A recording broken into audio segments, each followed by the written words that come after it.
আলহামদুলিল্লাহি রাব্বিল আলামিন ওয়াসসালাতু ওয়াসসালামু আলা খাতামিন নাবিয়্যিন আম্মা বা'দ ফাআউযু বিল্লাহি মিনাশ শাইতানির রাজীম বিসমিল্লাহির রহমানির রহিম আসসালাতু ওয়াসসালামু আলাইকা ইয়া রাসূলুল্লাহ ওয়া আলা আলিকা ওয়া আসহাবিকা ইয়া হাবিবাল্লাহ আসসালাতু ওয়াসসালামু আলাইকা ইয়া নবিয়াল্লাহ ওয়া আলা আলিকা ওয়া আসহাবিকা ইয়া নূরাল্লাহ।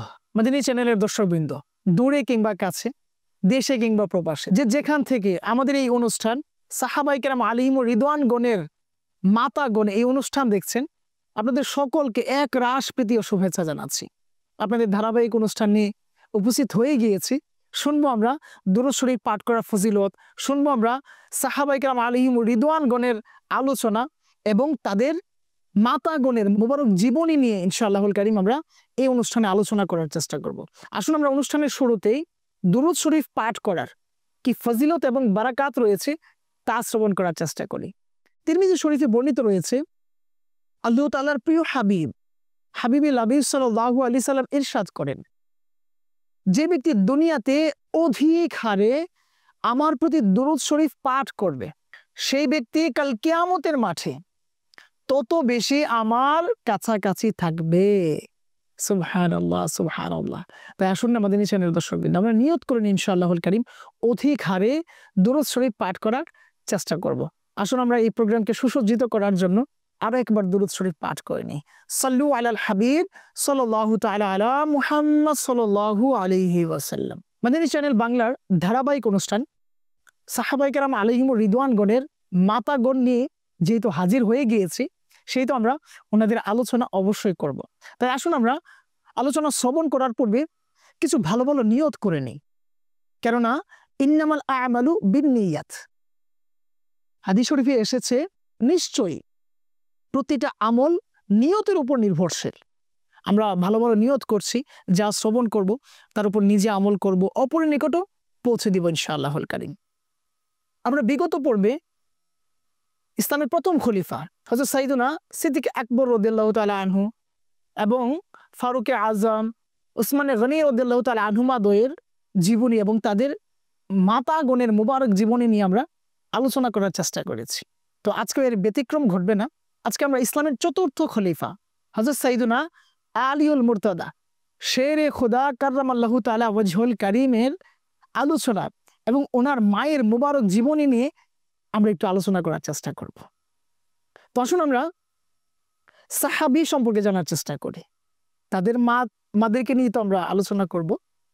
তো সাহাবী হচ্ছে তারা যারা স্বচক্ষে জীবিত থাকাকালীন অবস্থায় আল্লাহর নবী রাসূল আরবী সাল্লাল্লাহু আলাইহি সাল্লামের দ্বীনের উপর, সত্য দিন ইসলামের উপর ঈমান এনেছে এবং ওই ঈমান নিয়ে মুসলমান হয়েই ইন্তিকাল করেছে।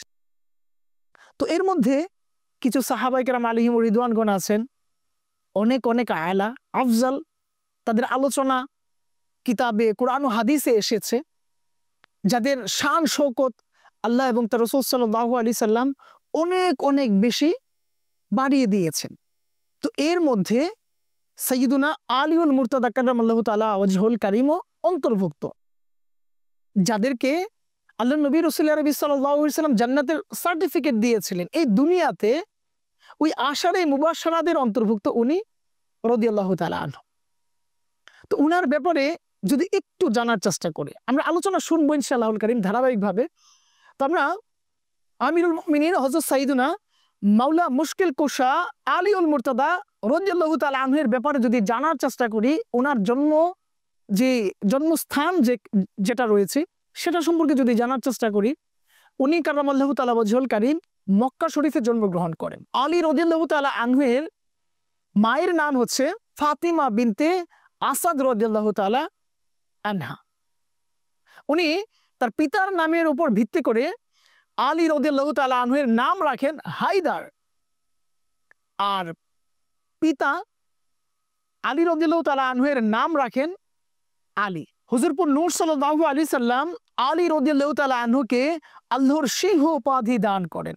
এছাড়াও মুরতাদা অর্থাৎ নির্বাচিত, কাররার অর্থাৎ ফিরে ফিরে আক্রমণকারী, শেরে খোদা এবং ইমাম মুশকিল কোশা, তিনি কাররামাল্লাহু তাআলা ওয়াজহুল কারীমের উপাধি ছিল। হযরত সাইয়্যিদুনা শেরে খোদা কাররামাল্লাহু তাআলা ওয়াজহুল কারীম এমন একজন সাহাবী ছিলেন, এমন একজন আল্লাহ তাআলার ওলি ছিলেন, যিনার ব্যাপারে কিতাবে এসেছে যে ঘোড়ায় উনি যখন আরোহণ করতেন তখন তার এক কদম এক রিকাবে রাখতেন আর কোরআনুল কারীমের তিলাওয়াত আরম্ভ করতেন।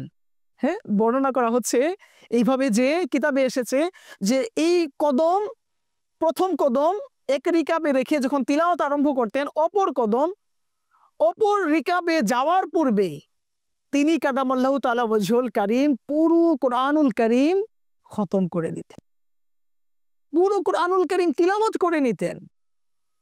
যার ব্যাপারে এসেছে আল্লাহর নবী রাসূল আরবি সাল্লাল্লাহু আলাইহি ওয়াসাল্লাম ইরশাদ করেন যে আমি হচ্ছে ইলমের শহর আর আলী হচ্ছে তার দরজা, যার অবদান ইসলামে অনস্বীকার্য। ইতিহাস ওনাদের আলোচনা না করলে অসম্পূর্ণ থেকে যাবে। তো আজকে এমন একজন ব্যক্তির মায়ের মোবারক জিন্দেগি নিয়ে আলোচনা করার চেষ্টা করব।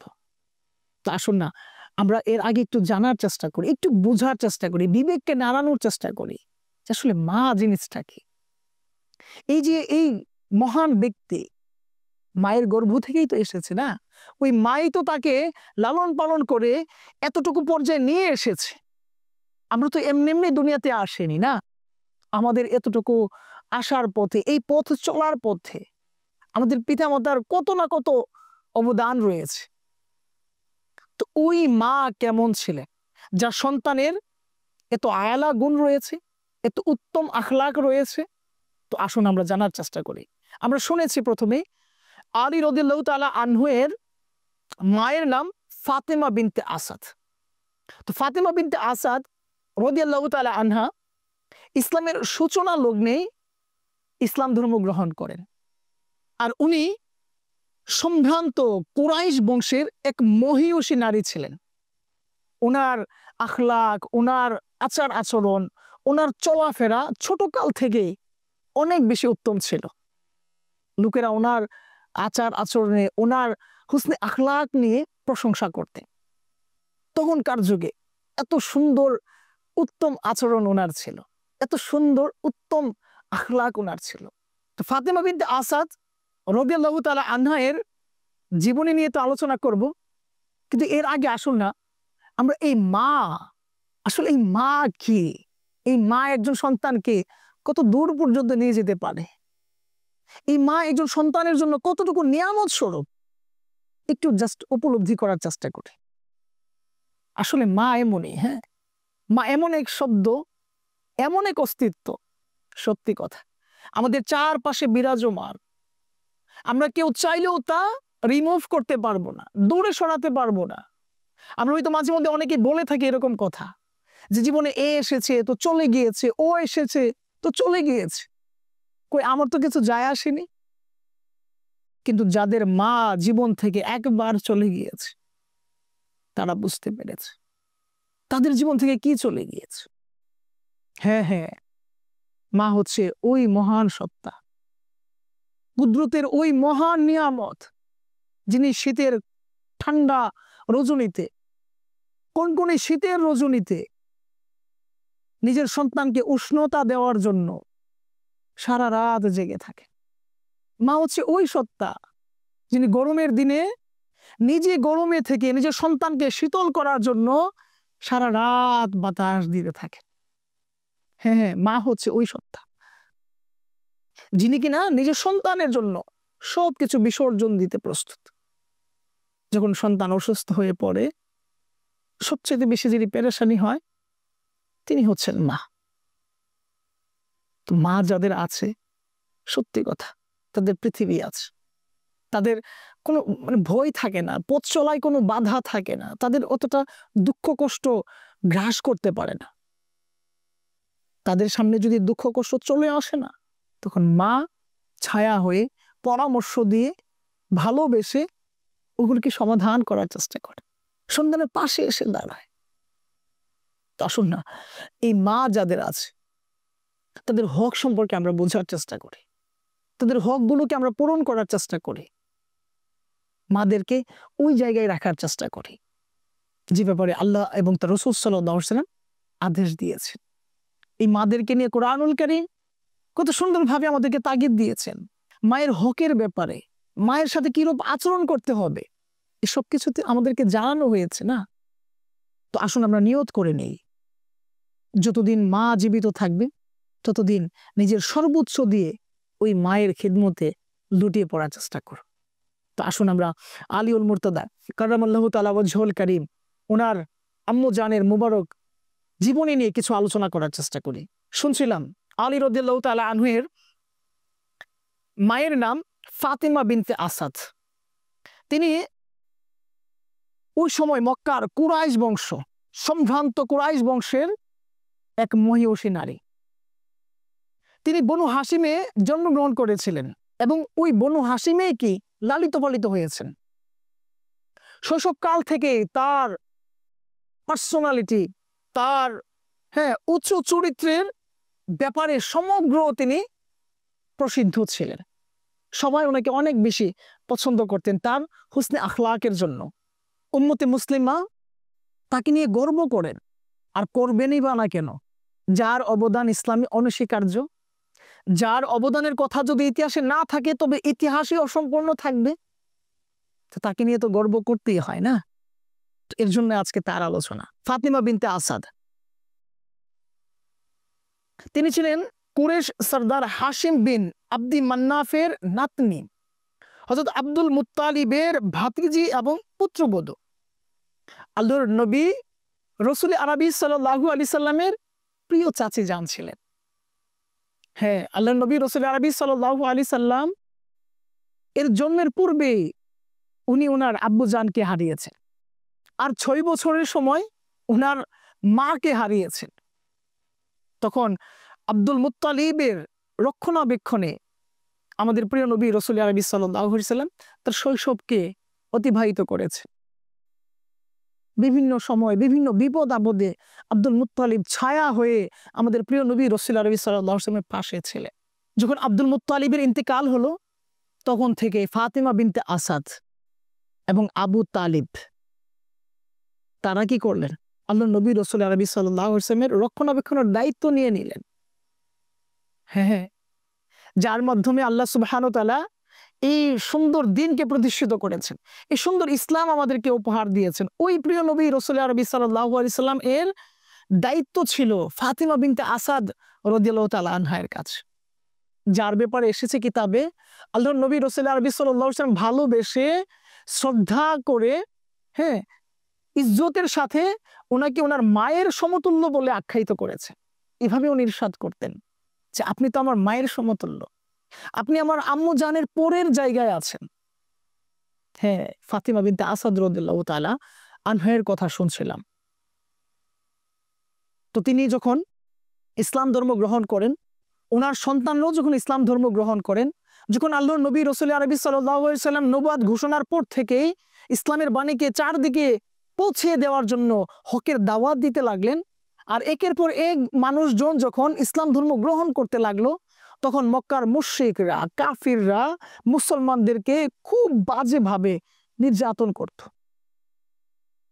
যেই মুসলমানদের সংখ্যা বাড়তে লাগলো, সাথে সাথে মক্কার কাফিরদের অত্যাচারের মাত্রাও বাড়তে লাগলো।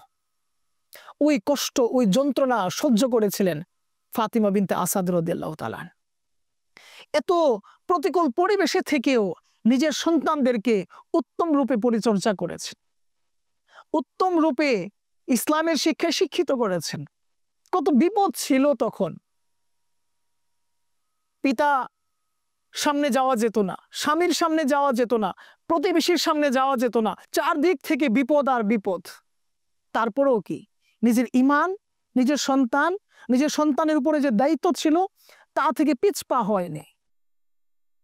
আজকে আমরা যদি আমাদের এই যুগের কথা বলি, আমাদের মায়েদের জিন্দেগির কথা যদি আমরা বলি, একটু ব্যস্ততা আসলেই, একটু যদি কাজ চলে আসে, তখন এই সন্তানের প্রতি তারা বিমুখ হয়ে পড়ে। সন্তানের যে হক রয়েছে তা পূরণের ক্ষেত্রে অবহেলার এক প্রতিচ্ছবি তাদের মাঝ থেকে আমরা দেখতে পাই, যার নতিজা সন্তান কথা শুনে না। সন্তান পিতা মাতাকে সম্মান করে না। প্রথমত তো আমি মা, আমি তো তাকে জন্ম দিয়েছি, আমি তো তাকে শেখাবো সত্য কোনটা মিথ্যা কোনটা, সত্য কোনটা আর অসত্য কোনটা। তো এর জন্য আমার দায়িত্বটা আগে জেনে রাখা ভালো। ফাতিমা বিনতে আসাদ রাদিয়াল্লাহু তাআলা আনহা এর আরো কয়েকজন সন্তান ছিলেন। এর মধ্যে হযরত সাইয়েদনা আকিল রাদিয়াল্লাহু তাআলা আনহু, জাফর রাদিয়াল্লাহু তাআলা আনহু এবং আলী রাদিয়াল্লাহু তাআলা আনহু মাদয় ছিলেন। এবং ওনার কন্যাগণের মধ্যে প্রসিদ্ধ ছিল উম্মে হানি রাদিয়াল্লাহু তাআলা আনহা। ওনারা সবাই ইসলাম ধর্মে দীক্ষিত ছিলেন, ইসলাম ধর্মের অনুসারী ছিলেন।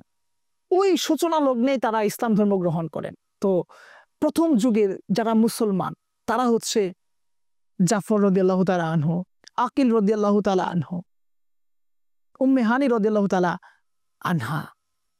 ওনারা হচ্ছেন ইসলামের সূচনা লগ্নের ব্যক্তিত্ব। তো তারা যখন ওই সময় ইসলাম নিয়ে নিজেদের জীবনকে পরিচালিত করতে লাগলো, মক্কার কাফিররা মুশরিকরা তা সহ্য করতে পারেনি, তাদেরকে বিভিন্নভাবে অত্যাচার করতে লাগলো। তখন আল্লাহর নবী রাসূল আরবি সাল্লাল্লাহু আলাইহি সাল্লাম তাদের কল্যাণের জন্য ইরশাদ করলেন, যদি তোমরা তিনি ইসলাম এবং নিজেদের জীবনের হেফাজত, নিজেদের জীবনের কল্যাণ চাও, তবে তোমরা হিজরত করো হাবশায়। সেখানে এক অমুসলিম কোমল হৃদয়ের বাদশা রয়েছে, তোমরা ওইখানে চলে যাও, ওখানে অনেক ভালো থাকবা তোমরা। তো এইভাবে আল্লাহ নবী রাসূল আরবি সাল্লাল্লাহু আলাইহি ওয়াসাল্লাম ইরশাদ ক্রমে তারা কি করেন, মক্কা থেকে হিজরত করেন। আল্লাহ নবী রাসূল আরবি সাল্লাল্লাহু আলাইহি সাল্লাম এর প্রতি কতটুকু আন্তরিকতা থাকলে, কতটুকু ভালোবাসা থাকলে, ইসলামের প্রতি কতটুকু ভালোবাসা থাকলে তারা আল্লাহর নবী রাসূল আরবি সাল্লাল্লাহু আলাইহি ওয়াসাল্লামের আদেশ ক্রমে হযরত সাইয়েদনা ফাতিমা বিনতে আসাদ, তার সন্তান জাফর রাদিয়াল্লাহু তাআলা আনহু এবং তার স্ত্রী আসমা রাদিয়াল্লাহু তাআলা আনহাও অন্তর্ভুক্ত ছিলেন। পরবর্তী সময়ে যখন তারা মক্কা ছেড়ে হাবশায় চলে যায়, তারপরও মক্কার মুশরিকরা আল্লাহর নবী রাসূল আরবি সাল্লাল্লাহু আলাইহি সাল্লাম এবং মুসলমানদের সাথে সদ্ব্যবহার করেনি। তারা কিভাবে আল্লাহর নবী রাসূল আরবি সাল্লাল্লাহু আলাইহি সাল্লামকে লাঞ্ছিত করবে, অপদস্থ করবে, এই ফান্দি এবং এই পরিকল্পনাই তারা করতে লাগলো। তারা এইভাবে সিদ্ধান্ত নেয় নবুয়ত ঘোষণার ৭ম বছরে কুরাইশদের যারা মুশরিক ছিল তারা একটা সিদ্ধান্ত নিল, এমন বাজে সিদ্ধান্ত যে সিদ্ধান্তে বলা হলো যতক্ষণ পর্যন্ত বনু হাশিম এবং বনু মুত্তালিব হত্যার জন্য, মাআযাল্লাহ, হত্যার জন্য হযরত মুহাম্মদ সাল্লাল্লাহু আলাইহি সাল্লামকে তাদের নিকট অর্পণ না করবে, ততক্ষণ পর্যন্ত আল্লাহর নবী রাসূল সাল্লাল্লাহু আলাইহি সাল্লামের বংশের সাথে ওই ব্যক্তিরা কোনো ধরনের সম্পর্ক করবে না। না তাদের সাথে কোনো ব্যবসা বাণিজ্য করবে, না তাদের সাথে কোনো বিবাহের বন্ধন কিংবা আরো যে আনুষ্ঠানিকতা আছে তা করবে। এমত অবস্থায় আবু তালিব আল্লাহর নবী রাসূল আরবি সাল্লাল্লাহু আলাইহি ওয়াসাল্লাম সহ তার পরিবার পরিজনদেরকে নিয়ে অন্যত্র আশ্রয় গ্রহণ করেন। এইভাবে আল্লাহর নবী রাসূল আরবি সাল্লাল্লাহু আলাইহি সাল্লামকে ফাতিমা বিনতে আসাদ এবং আবু তালিব তার দাদা আব্দুল মুত্তালিবের পরবর্তী সময়ে হেফাজত করেন, রক্ষণাবেক্ষণ করেন, ছায়া হয়ে আল্লাহর নবী রাসূল আরবি সাল্লাল্লাহু আলাইহি ওয়াসাল্লামের পাশে থাকে। যখন নবুয়ত ঘোষণার 10ম বছর হয়ে গেল তখন চাচা আবু তালিব ইন্তেকাল করেন। এর পরবর্তী সময়ে ফাতিমা বিনতে আসাদ রাদিয়াল্লাহু তাআলা আনহা পুরোপুরি আমাদের প্রিয় নবী রাসূল আরবি সাল্লাল্লাহু আলাইহি ওয়াসাল্লামের দায়িত্ব নিয়ে নেয়। যখন যা প্রয়োজন দুঃখে সুখে সর্বদা ফাতিমা বিনতে আসাদ দেওয়াল হয়ে ছায়া হয়ে আল্লাহর নবী রাসূল আরবি সাল্লাল্লাহু আলাইহি ওয়াসাল্লামের সাথে ছিলেন। কিতাবে এসেছে আল্লাহর নবী রাসূল আরবি সাল্লাল্লাহু আলাইহি সাল্লাম প্রায় ফাতিমা বিনতে আসাদ রাদিয়াল্লাহু তাআলা আনহার ঘরে যেতেন অবকাশ যাপনের জন্য, প্রায় যেতেন, গিয়ে উনি আরাম করতেন আর ফাতিমা বিনতে আসাদকে নিজের মা বলে সম্বোধন করতেন। মাদিনী চ্যানেলের দর্শকবৃন্দ, শুনছিলাম ফাতিমা বিনতে আসাদ রাদিয়াল্লাহু তাআলা আনহার জিন্দেগির কিছু আলোচনা, জীবনের কিছু আলোচনা, কিছু দিক আমরা জাস্ট আলোচনা করার চেষ্টা করছি। ওনাদের ইতিহাস, ওনাদের আলোচনা এই আধা ঘন্টা কিংবা 1 ঘন্টার পর্বে শেষ করা সম্ভব নয়, কিন্তু তারপরেও তো আমাদের জানতে হবে যে এই আলী রাদিয়াল্লাহু তাআলা আনহু, এই সাহাবায়ে কেরাম আলাইহিমুর রিদওয়ানগণ কিভাবে এই ফজিলতপূর্ণ অবস্থানে পৌঁছেছেন, এর পিছনে কারা ছিলেন, তাদের মায়েদের মুবারক জীবনী কেমন ছিল। তো এর জন্য মূলত এই অনুষ্ঠান মাদিনী চ্যানেলের পক্ষ থেকে নিয়ে আসা। সাহাবায়ে কেরাম আলিহিম রিদওয়ানগণের মাতাগণ, শুনছিলাম আলিউল মুর্তদা শেরে খুদা কারামাল্লাহু তাআলা ওয়াজহুল কারীমের আম্মু জানের মুবারক জীবনী, বিভিন্ন দিক আমরা আলোচনা করছিলাম। কত ত্যাগ তিতিক্ষা ছিল ওনাদের জীবনে, নিজের পিতৃভূমি মাতৃভূমি রেখে কোথায় হাবশা চলে গিয়েছেন হিজরত করে, আল্লাহ নবী রাসূল আরবি সাল্লাল্লাহু আলাইহি সাল্লামের আদেশ ক্রমে, দ্বীন ইসলামের প্রতি ভালোবাসা রেখে। যখন ফাতেমা বিনতে আসাদ রাদিয়াল্লাহু তাআলা আনহা এর স্বামী আবু তালিবের ইন্তেকাল হলো, আমাদের প্রিয় নবী রাসূল আরবি সাল্লাল্লাহু আলাইহি সাল্লামের চাচার যখন ইন্তেকাল হলো, তখন আমাদের প্রিয় নবী রাসূল আরবি সাল্লাল্লাহু আলাইহি সাল্লামের ভরণ পোষণের যে পুরো দায়িত্বটা ফাতেমা বিনতে আসাদ রাদিয়াল্লাহু তাআলা আনহাই নিয়েছিলেন। আর যখন এমতো অবস্থা ছিল, তখন মক্কার মুশরিকদের যন্ত্রণা, বিভিন্ন ধরনের পেরেশানি, বিভিন্ন ধরনের বাজে যে অবস্থা ছিল, ওই অবস্থা থেকে মুক্তি পাওয়ার জন্য আল্লাহ নবী রাসূল আরবি সাল্লাল্লাহু আলাইহি সাল্লাম ফাতেমা বিনতে আসাদ রাদিয়াল্লাহু তাআলা আনহাকে আবারও হিজরতের উপদেশ দেয়। আর এই আদেশ ক্রমে ফাতেমা বিনতে আসাদ রাদিয়াল্লাহু তাআলা আনহা মদিনায় হিজরত করেন। তোমাদের নিচের দর্শকবৃন্দ, একবার ভেবে তো দেখি, আমরা তো মানুষ, আমরা হয়তো মা, আমরা হয়তো সন্তান, আমরা ইসলামের জন্য কি করছি, সন্তানের জন্য কি করছি, কিংবা সন্তান হয়ে মায়ের জন্য কতটুকু করলাম। এই যে কষ্ট, দুর্দশা, এই যে পেরেশানি, কত সুন্দরভাবেই না তারা এগুলোকে মোকাবেলা করেছেন। এই পরিস্থিতিগুলো মোকাবেলা করতে গিয়ে মাআযাল্লাহ ওনারা কোনো দিন পর্দার খেলাফ করেনি। মাআযাল্লাহ ওনারা কোনো সময় রবের অসন্তুষ্টিমূলক বাক্য প্রকাশ করেনি। মাআযাল্লাহ কোনোভাবে ওনারা তুচ্ছ তাচ্ছিল্য করেনি নিজেকে, হেয় প্রতিপন্ন করেনি কাউকে, সবর করেছে, ধৈর্য ধারণ করেছেন, নিজের সন্তানদেরকে আগলে রেখেছেন, দ্বীন ইসলামের সুশীতল ছায়ার মধ্যে কিভাবে রাখা যায় সেই চিন্তা ফিকির করেছে। কিন্তু আজকে আমাদের ক্ষেত্রে যখনই একটু মুসিবত চলে আসে, পেরেশানি চলে আসে, তখন আমরা অচেতন হয়ে যাই, আমরা এদিক সেদিক ছুটোছুটি করতে থাকি। মাআযাল্লাহ আমাদের সন্তানদের হয়তো ওই সময় খবর নেওয়ার পরিবেশ থাকে না, হয়তো নিজের খবর নেওয়ার পরিবেশ থাকে না। মাআযাল্লাহ হয়তো শরীয়তের খেলাফ কর্মকাণ্ড হয়ে যায় নিজের অজান্তে। তো আসুন না, আমরা এই মহিয়সী নারীদের যে হুসনে আখলাক রয়েছে, উত্তম চরিত্র রয়েছে, এর থেকে আমরাও কিছু নিজেদের জীবনে প্রয়োগ করার চেষ্টা করি। এই আধা ঘন্টা কিংবা 35 মিনিটে হয়তো তাদের আলোচনা শেষ করা সম্ভব নয়। তো আসুন মাদিনী চ্যানেলের দর্শকবৃন্দ, আমরা এই ফাতেমা বিনতে আসাদ রাদিয়াল্লাহু তাআলা আনহা এর হিজরতের পরবর্তী সময়ের যে আলোচনাগুলো রয়েছে, আমরা আমাদের পরবর্তী যে পর্ব রয়েছে তা শ্রবণ করার নিয়ত করে নিই ইনশাআল্লাহুল কারীম। ওনার জীবনের যে মুবারক অধ্যায়গুলো রয়েছে, এগুলো আসলে এত স্বল্প সময়ে শেষ করা সম্ভব নয়। অনেক চমৎকার ইতিহাস রয়েছে ওনার, অনেক অনেক অবদান রয়েছে ওনার হাদিস শাস্ত্রে এবং ইসলামের বিভিন্ন দিগন্তে ওনার অনেক আলহামদুলিল্লাহ ত্যাগ রয়েছে। তো এই সবকিছু ইনশাআল্লাহুল কারীম আমরা আগামী পর্বে জানার চেষ্টা করব। আসুন না আমরা নিয়ত করি যে আগামী পর্ব আমরা ঠিক একই সময়ে ইনশাআল্লাহুল কারীম দেখার চেষ্টা করব। আর ততক্ষণ পর্যন্ত ভালো থাকুন, সুস্থ থাকুন, মাদিনী চ্যানেলের সাথেই থাকুন। সাল্লু আলাল হাবিব সাল্লাল্লাহু তাআলা আলা মুহাম্মদ সাল্লাল্লাহু আলাইহি ওয়াসাল্লাম।